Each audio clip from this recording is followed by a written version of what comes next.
Mana bisa untuk kesejahteraan masyarakat hukum adat negari Kurai kan? Mulanya ini mamaknya, limulamanya, cadik pandainya, dan anak kemenakan tidak ada. Malah lama-lama tersingkir, merantau di negara sendiri. Nah, itulah kelemahannya. Jadi untuk menjalankan fungsi Tugu Tigo Sajarangan tadi, apa langkah-langkahnya mana? Dulu kaji dulu fungsi tiga kok ini, baru nanti ke situ. Ya. Kedua awak cari ada fungsi ulama. Dulu yang namanya Cik Tuanku itu ada surau. Musaji, Ya. Musaji Tuanku ko, Tuanku itu gitu kan. Ya. Kemudian malin kati labaya poto ada yang namanya surau. Disitulah sampai melatih anak kemenakan ke raja. Ya. Mulai daripada tauhid, syarak dan adat. Karena itu apa?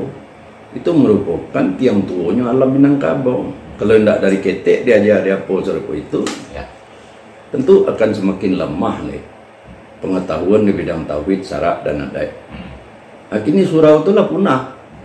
Lainnya tuanku kini kalau tanya dia di mana, musajinya di mana surau tidak tahu nih. Ya. Kalau dulunya mah macik tuanku apa situ.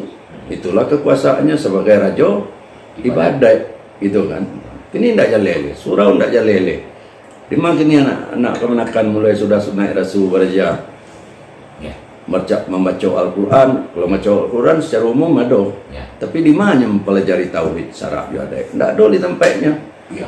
Nah, jadi kalau awak lihat ini baik nenek mama maupun tuanku fungsinya tidak berjalan sebagaimana mestinya. Ya. Kemudian yang ketiga cadik pandai. Cadik pandai keke pun tidak ada. Nambah jalan fungsinya dalam menjaga menegakkan adat Jusarak itu sesuai dengan yang dijabat oleh pengudu nenek mama dan alim ulama itu tadi. Ya. Nah, tidak ada sekecil fungsinya. Daripada apa cadik pandai kan. Padahal cadik pandai itu luar biasa ilmu pengetahuannya apa. Baik, jadi kesimpulannya kini nang ditanya tali tiga sapilin itu kini. Pertama pemangku adat, pengulu jadi mama. Itu di mana tempat duduknya kewenangannya baca rul. Ya. Nang kedua alim ulama, nang ketiga cadik pandai. Kalau tidak menjadi tali tiga sapilin merupakan satu kesatuan tadi. Maka alam Minangkabau ko ada Minangkabau ko sapala tinggal kenangan saja baca saja. Tinggal baca saja kan, tapi pelaksanaannya tidak ada. Gitu kan. Kamu lama-lama merantau negeri sendiri. Ya. Baraha ulayat negari-negari ko coba cari nan dia ambil Belanda nan dia po dulu. Baru sampai kini ko tidak ada manfaatnya ke negari. Padahal dulu menjajah perlawanan ke Belanda, melawan ke Belanda. Karena hak itu tidak didapat lagi kan, dirampas oleh Belanda. Lah merdeka gini, hak itu tidak berurus, bilangnya kedapat, gitu kan? Padahal undang-undangnya jalan mana?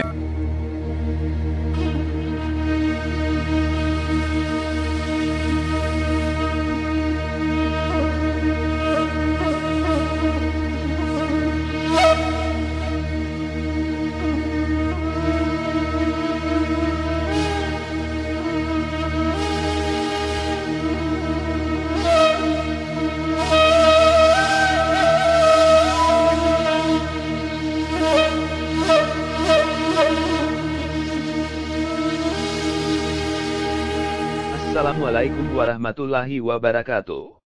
Kembali lagi ke ranah kini.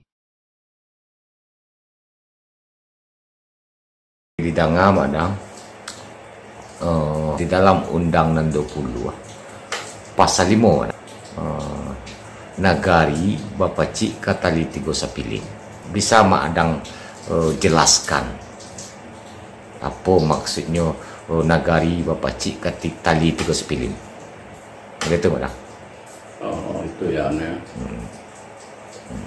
Jadi Makdam pun pernah mendengar di dalam undang adat itu pasal 5 ternyata kan bahwa nagari bapacik katali tigo sapilin. Tapi ya sayangnya kan ada banyak undang adat itu gini yang terbagi dua. Satu undang-undang 2 balik dan undang-undang salapan. Kau kan tidak ada nampak dewa itu dalam bentuk buku yang bisa dipelajari segala macam. Awak hanya mendengar dari beberapa orang pemangku adat atau nenek mama yang ngacok menyebut seperti itu. Jadi kalau apa pahami nagari Bapak Cik Betali Tigo Sapilin, awak coba dulu membahas mengenai alam Minangkabau yang menyatakan tiga raja naik nobat. Dan pertama adalah seorang raja dalam buo yang memacik adat Jolimbago yang dikatakan Raja Adat. Dan kedua seorang raja di Sumpu Kudui yang memacik hukum kitab Allah yang dinamakan Raja Ibadat. Dan ketiga ialah seorang raja di Pagaruyuang, ialah raja sealamnya. Jadi itulah yang dimaksud dengan tali tiga sapilin atau tungku tiga sejarangan. Adanya tiga raja, itu di alam Minangkabau. Gitu. Nah di bawah tali tiga sapilin itu di nagari-nagari itu sebelumnya ada yang dinamakan Basa Empek Balai dan surang lain yaitu Tuan Gadang di Batikuah. Jadi sistemnya dulu apa yang masalah dari Basa Empek Balai kau dibawalah kerajaan tiga. Pertama dulu kerajaan adat, kemudian ke Raja Ibadat, dan yang ketiga itu baru dibawa ke Raja sealamnya yang ada di Pagaruyuang.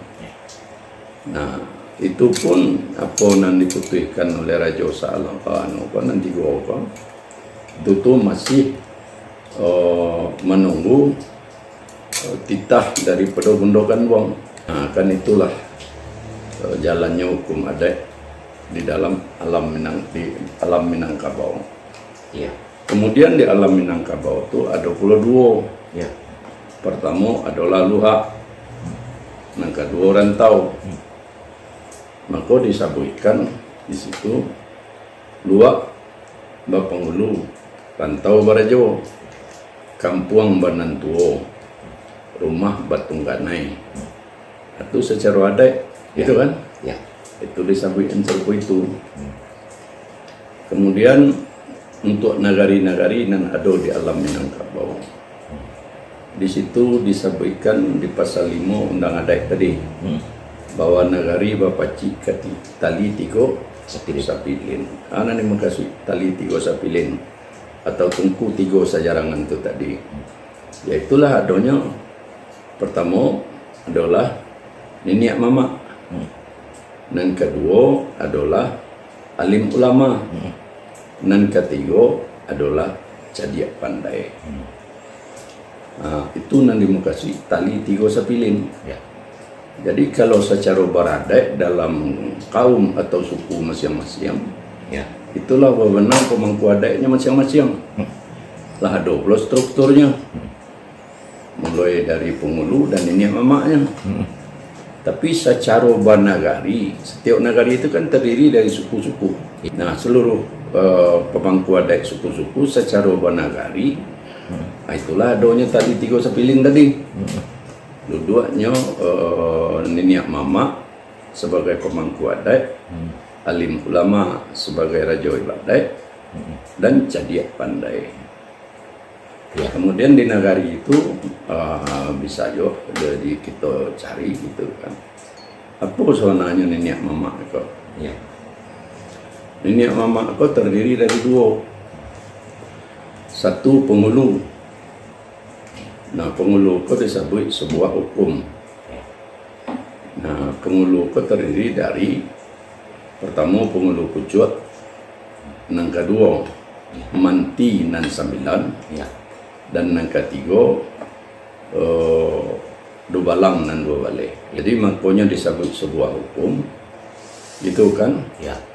Dek manti lah samo sakato, dua balang lah samo samalu. Nah, disitulah butuhnya hukum. Artinya hukum adat. Nah, jadi hukum adat yang dimukasinya itu, kalau di alam Minangkabau itu kalau ada falsafah adat Minangkabau, lah ada hukum adat Minangkabau yang disebut Undang-Undang 20 tadi. cara pelaksanaannya falsafah adat yang undangan 20 di setiap negari-negari itu, maka setiap negari itu pemangku adat itu tadi, pengulu tadi itu, itulah membuat yang namanya aturan adat salingka nagari. Tiap-tiap negari berbeda-beda cara pelaksanaannya, tapi dasarnya tetap sama, falsafah adat dan undang dan 20 tadi. Disitulah disebutkan lain lubuk, lain ikan, lain padang, lain ilalang. Tapi prinsipnya satu. Tapi cara pelaksanaannya di negari-negari itu yang berbeda-beda. Nah, itulah yang disebut dengan aturan adat salingka nagari. Kemudian yang dimaksud ini mama tadi, pengulu tadi. Apa fungsinya pengulu itu? Deknya sebuah hukum. Pertama adalah menetapkan aturan adat salingka nagari berdasarkan falsafah adat Minangkabau dan hukum adat Minangkabau. Dan kedua, tugasnya itu adalah mengatur aturan mengenai pemanfaatan hak wilayah yang terdiri dari tanah wilayah nagari, tanah wilayah suku, dan tanah wilayah kaum. Jadi tata cara penggunaannya, karena ketiga tanah itu secara prinsip adalah sebagai tanah cadangan untuk anak kemanakan. Yang bunyi undangnya, jua tidak dimakan bali, gadai tidak dimakan sando. Itu harus dibuat aturannya oleh pengulu itu tadi, supaya tertib pemakaiannya, penggunaannya. Sebab tujuan nenek moyang dulu membuat hukumnya, jua tidak makan bali, gadai tidak dimakan sando. Lainnya dulu keturunannya, anak cucunya sampai di akhir zaman lain yang ditampainya. Kalau tidak ada ditampainya, kama anak cucunya kepai. Itulah yang diamanahkan pusako tinggi itu oleh nenek moyang gitu dulu. Itu harus diatur menurut aturannya di negara masing-masing oleh pengulu itu tadi. Dan ketiga, fungsi daripada pengulu tadi itu adalah menetapkan atau memutuskan sanksi pelanggaran hukum adat. Jadi kalau ada masyarakatnya, anak kemanakannya yang melanggar hukum adat itu ada sanksi pelanggaran hukum adat itu. Nah, itulah yang diputuskan oleh pengulu itu tadi. Nah, sesudah pengulu ada yang dinamakan niniak mama. Dan niniak mama itu kebanyakan negari-negari itu disebut pangkatuo. Ada di situ pangkatuo nagari, pangkatuo kampung, dan pangkatuo induk. Sesudah itu pangkatuo kubu. Nah, kalau ada permasalahan di dalam nagari itu kan baik dalam suku, dalam kaum, dalam suku, dalam kampung, jorong, di nagari itu, mengko pangkatuo ko selaku nenek mama, ikut tugasnya itu adalah khusus menyelesaikan karuah mempejania sesuai jo hierarkinya, mulai dari mama kepala kaum, kepala suku, pangkatuo kubu, jo pangkatuo nagari. Kalaulah sampai kata pangkatuo nagari tidak bisa terselesaikan, barulah hukumnya diminta ke pengulu.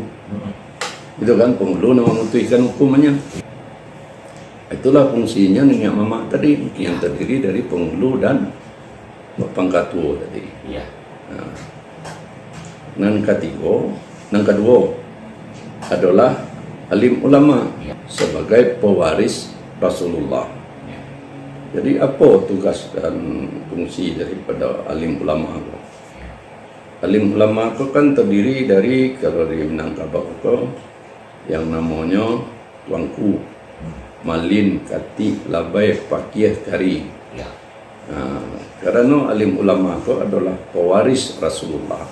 Tugasnya kan menyampaikan dakwah. Apa dakwah yang disampaikan adalah mengenai tauhid, syarat, jawadah.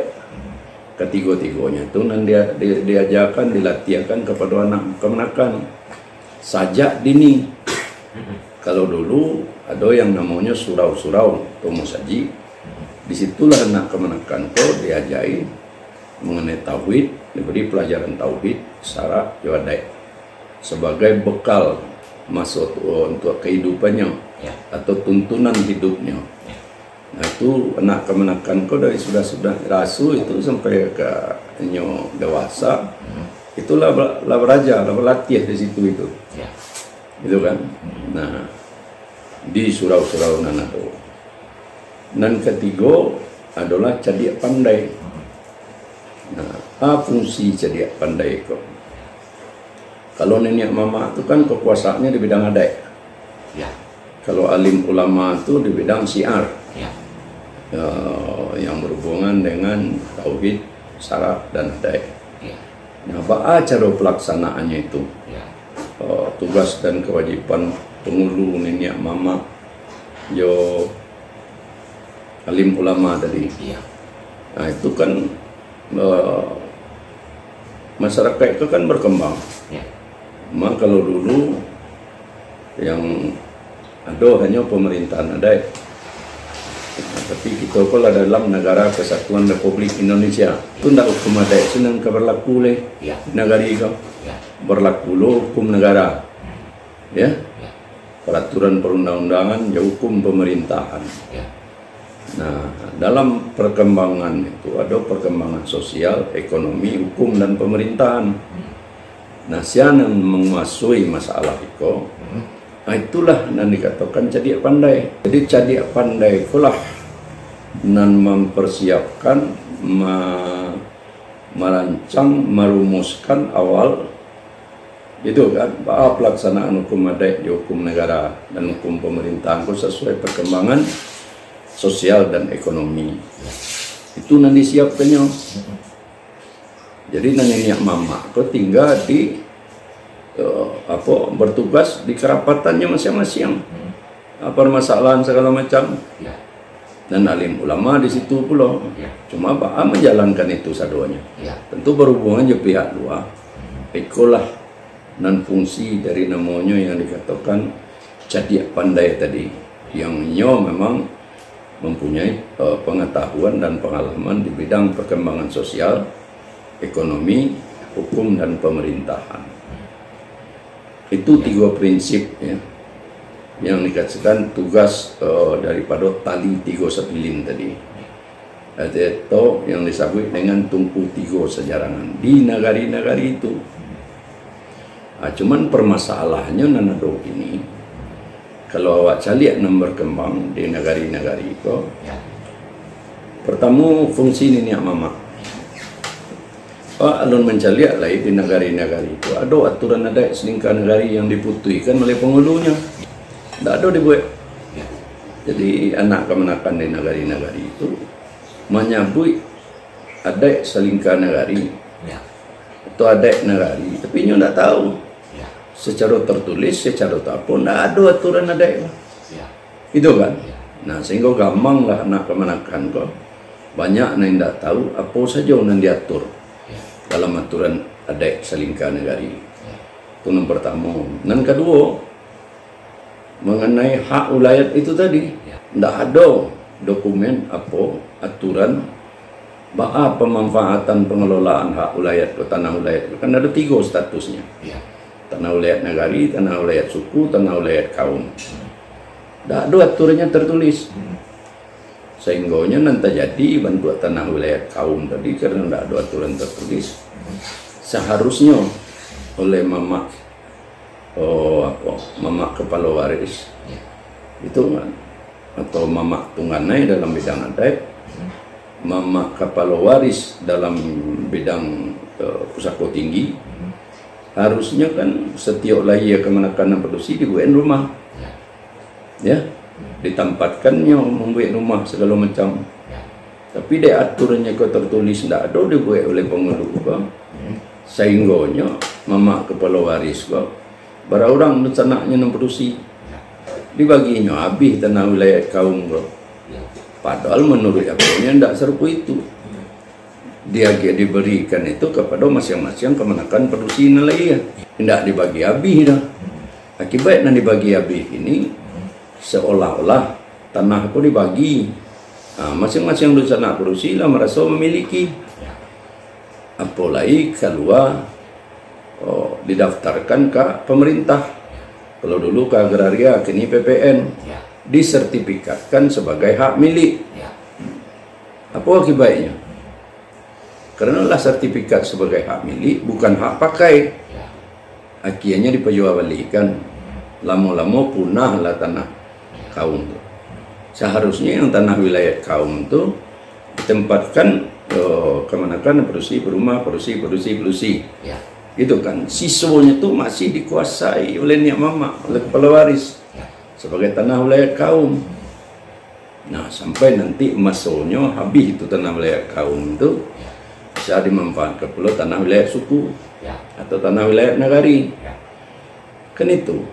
Nah, kekeliruan awak itu nampaknya mengenai hak wilayah itu di situ.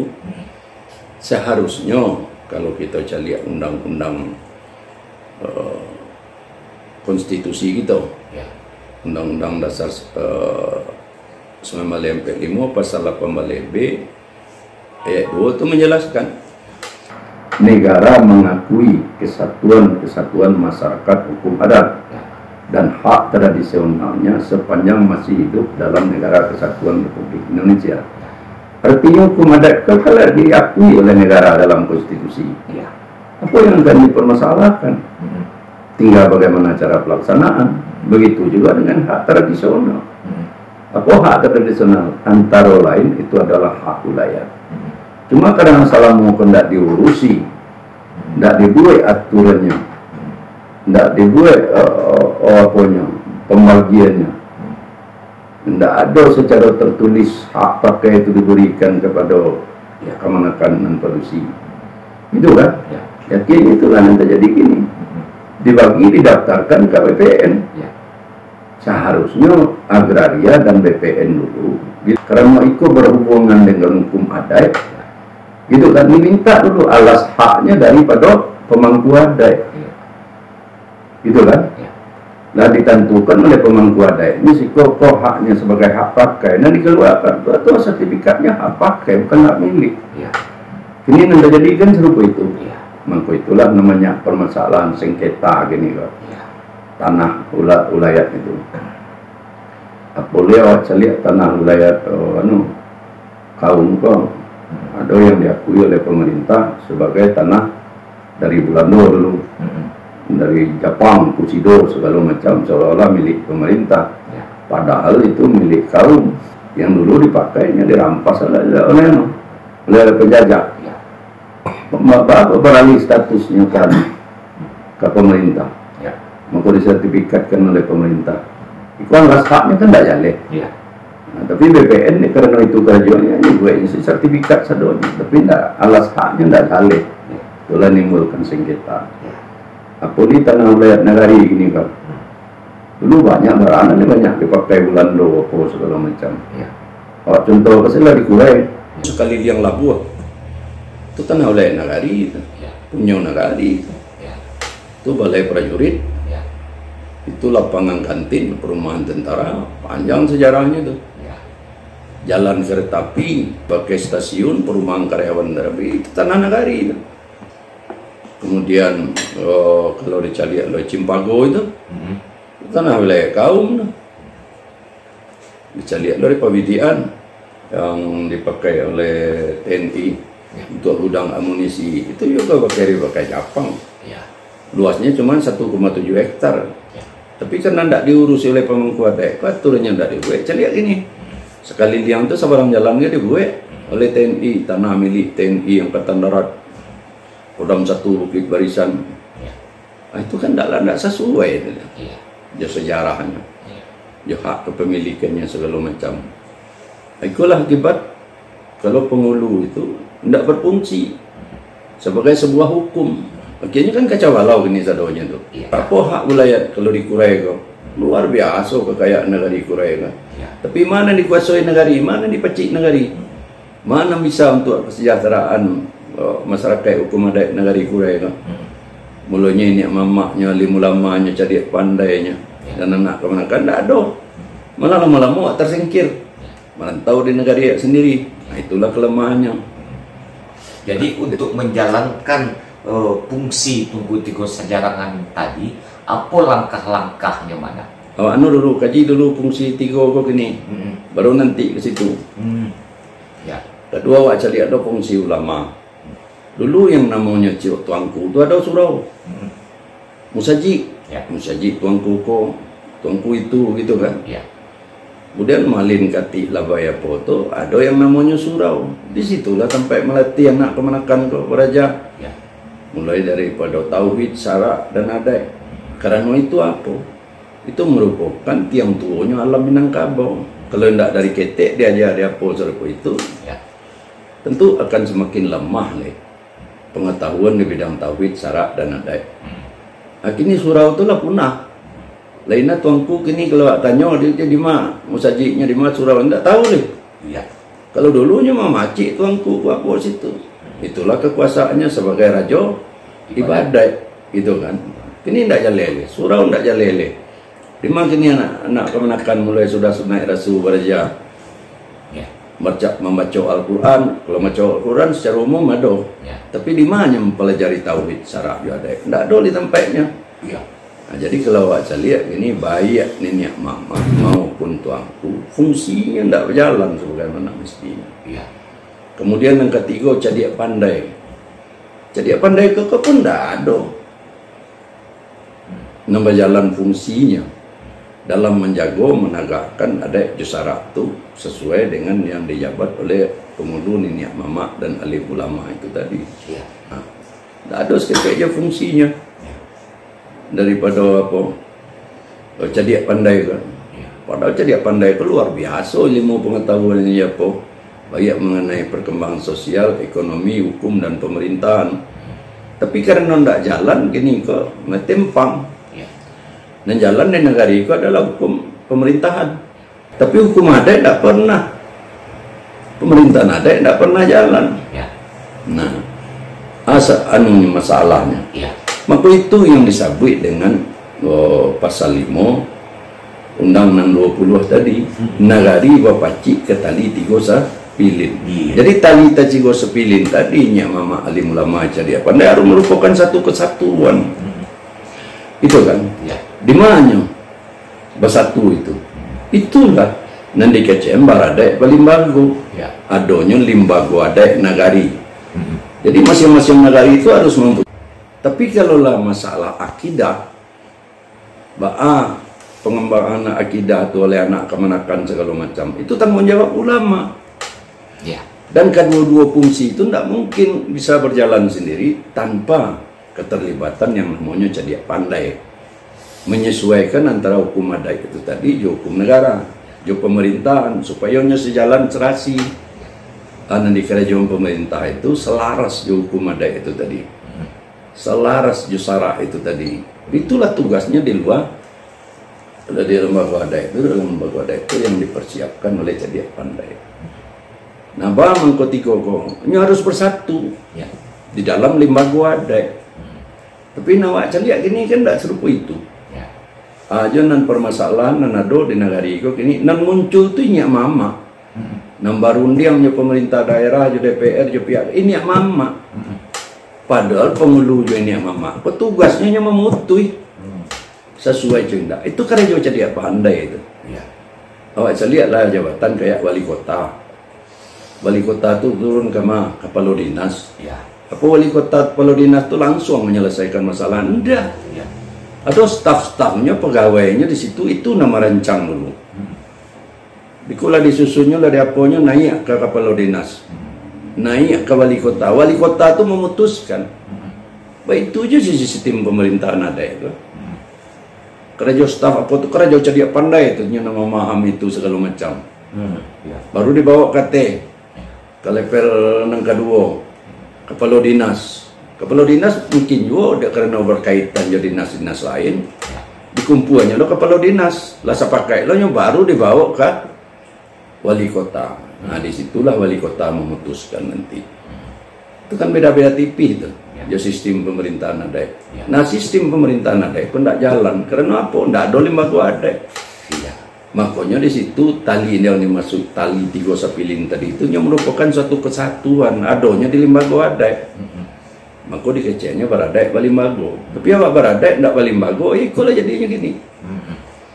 Jadi mau tidak mau, tiap nagari itu harus memiliki yang namanya limbaga adat. Di sini dua niniak mak pangulu jo niniak mamat sesuai jo kau tugas kewajibannya atau kewenangannya. Ya.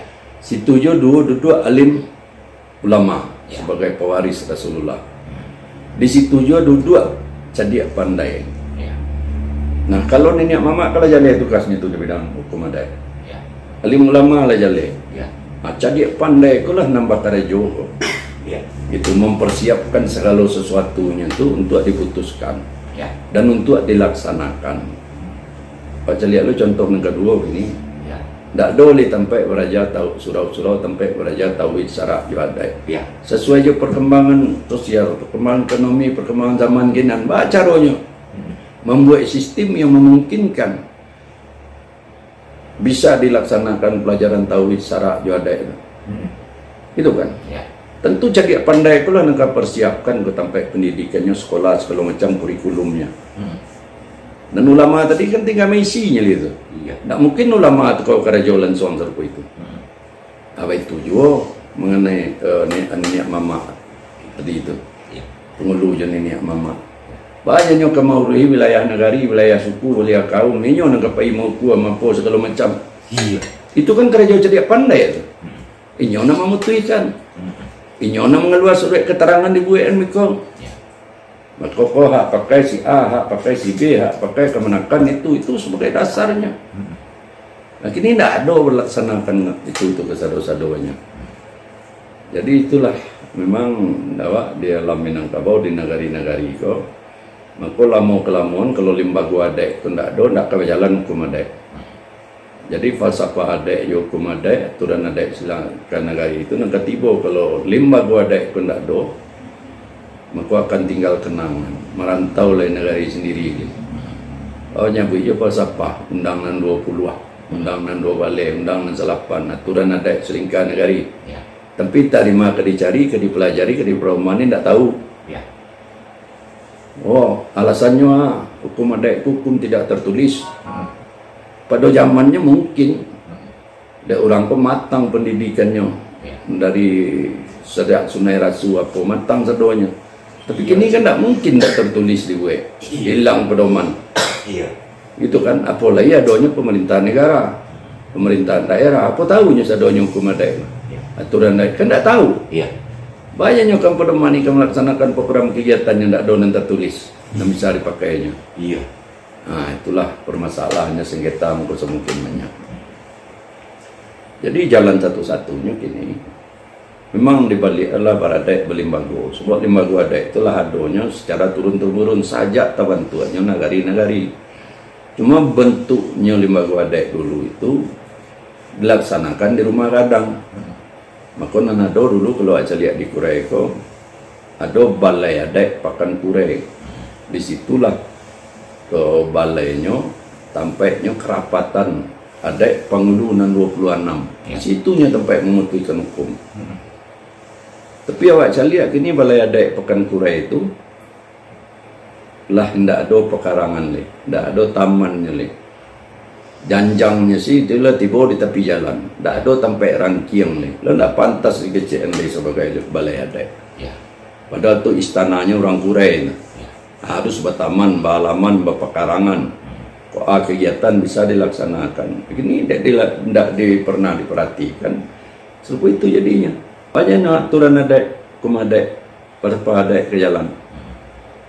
Dulu pernah dengan di Barasian kan. Ya. Lumiknya sih itu yoto pemadam kebakaran Barasian. Sebenarnya itu kan malu kan sebagai orang Kurai itu kan. Ya. Tapi kok lah raso yang kurang gini. Balai banyak di 3 balai itu bukan balai adat, balai pertemuan. Kalau di Jawa di apa itu namanya pendopo, sampai masyarakat berkumpul. Jo para pemuka negari ko, jo pemuka adat menyampaikan sesuatu. Biko dibawa ke balai adat Pekan Kurai itu dan diputihkan ya mama. Lagi ini segala rapi apa diadakan di balai banyak. Padahal itu balai pertemuan.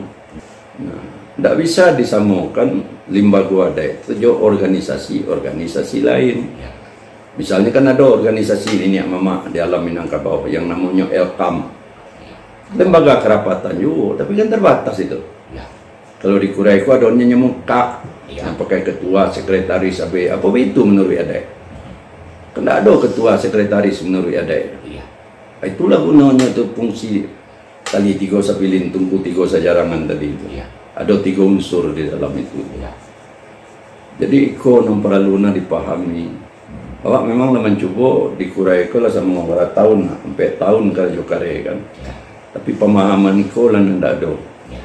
Lah sampai tawan tua koordinator Paripaga Nagari. Iya. Itu kan. Iya.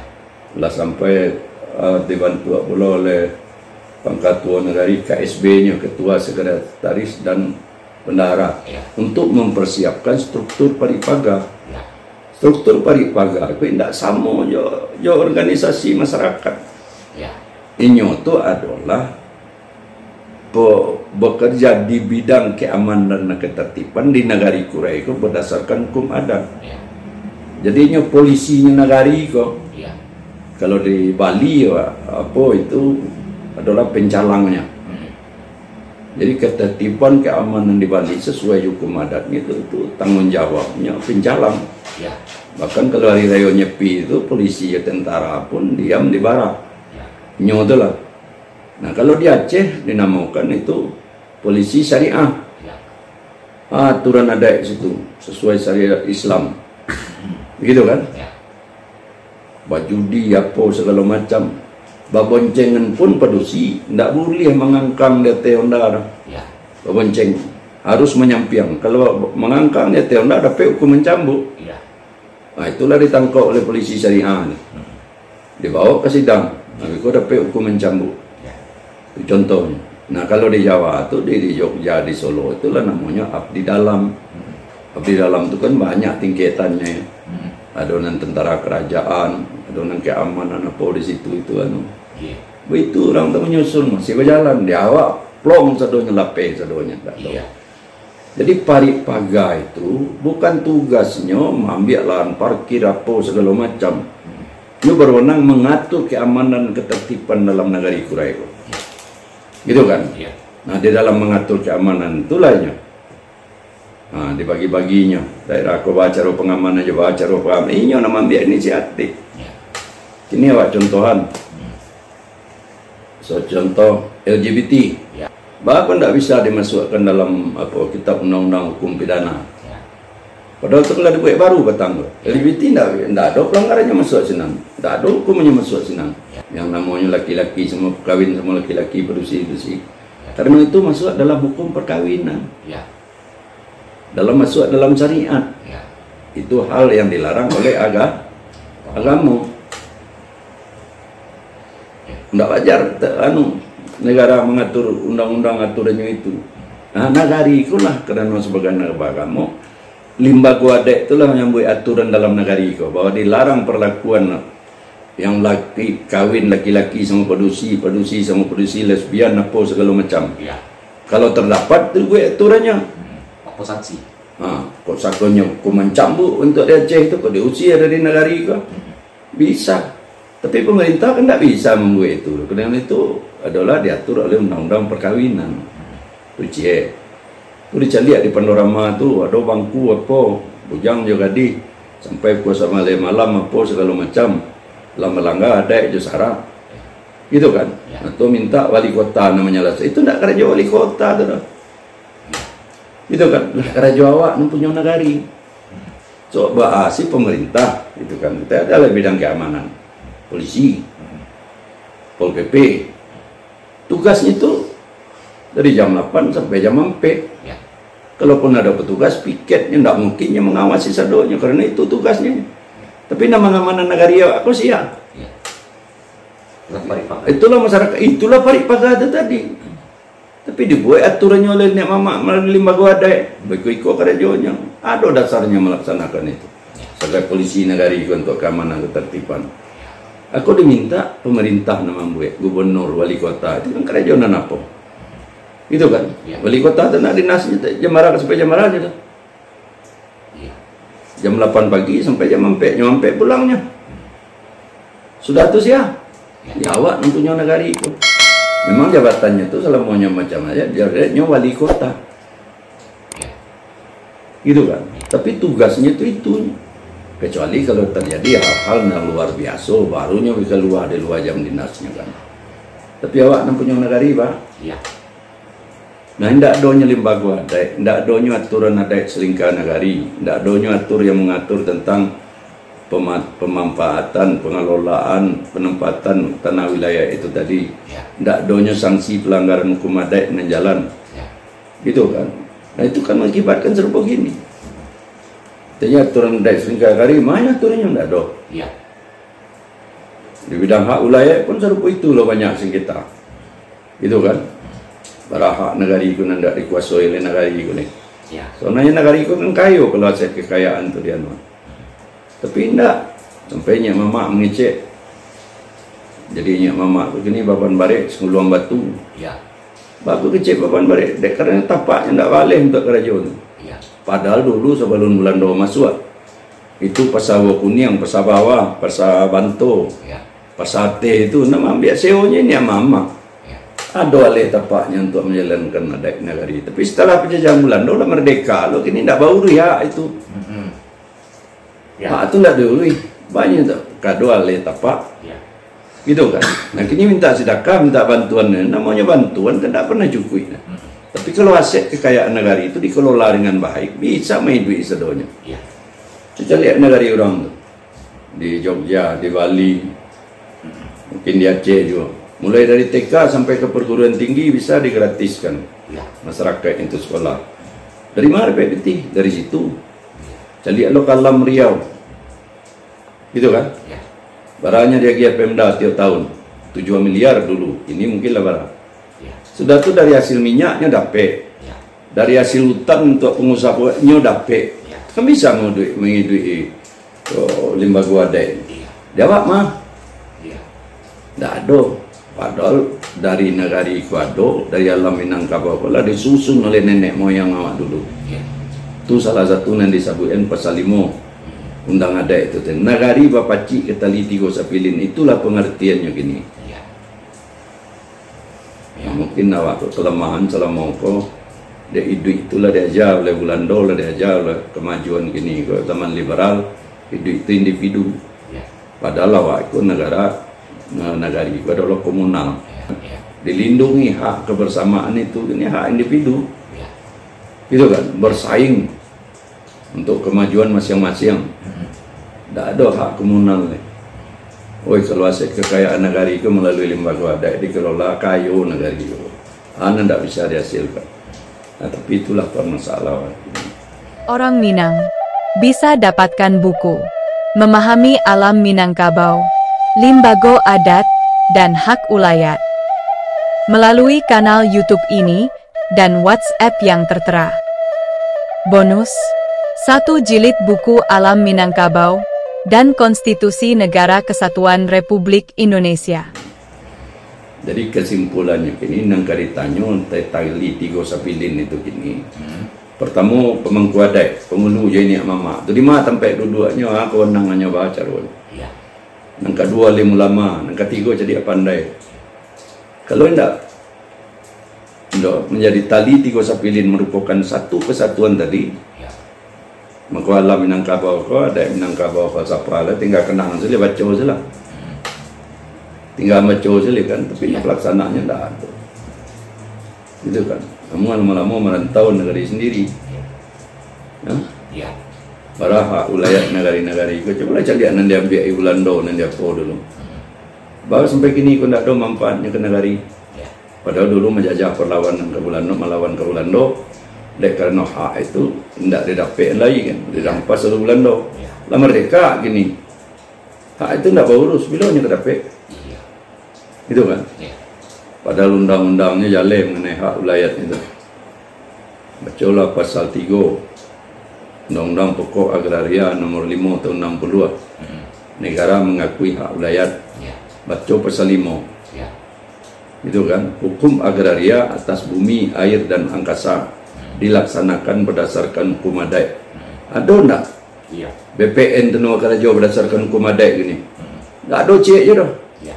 Makanya bersengketa lah satu lama-lama ya punah lah aset kekayaan negara ini keduanya. Ya.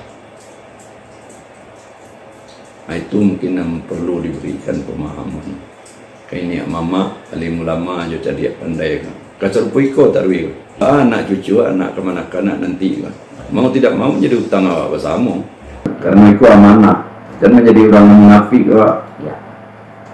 Kalau ciri-ciri menurut hadis Nabi punya lebih pasnya ke alim ulama gitu ya.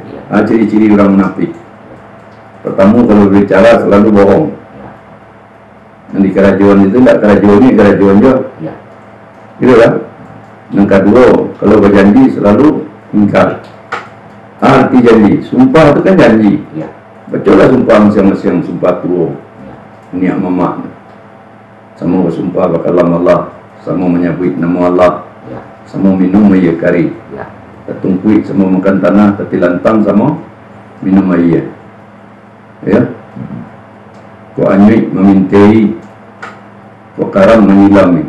Ya. Disarukan ke pegawaian, maka sanang alam Minangkabau.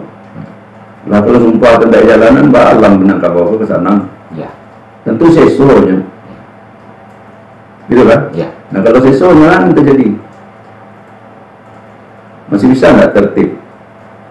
Tidak bisa. Tentu nggak bisa tertib kan. Dan ketiga, amanah. Nah kalau diberi amanah, nyokianat. Nah pertanyaannya kini, macam hak ulayat itu, juan ndak makan bali, gadai ndak makan sando, itu undangnya Ya. di nenek moyang awak dulu. Ya. Kini ada nampak jual walian, baju begadai. Apa ndak mengkhianati nenek moyang awak itu. Padahal dari buat aturannya oleh nenek moyang jual ndak makan bali, gadai ndak makan sando. Ini pejual walian. Apakah itu dikatakan khianat? Itu yang perlu kita anukan, kita bahas,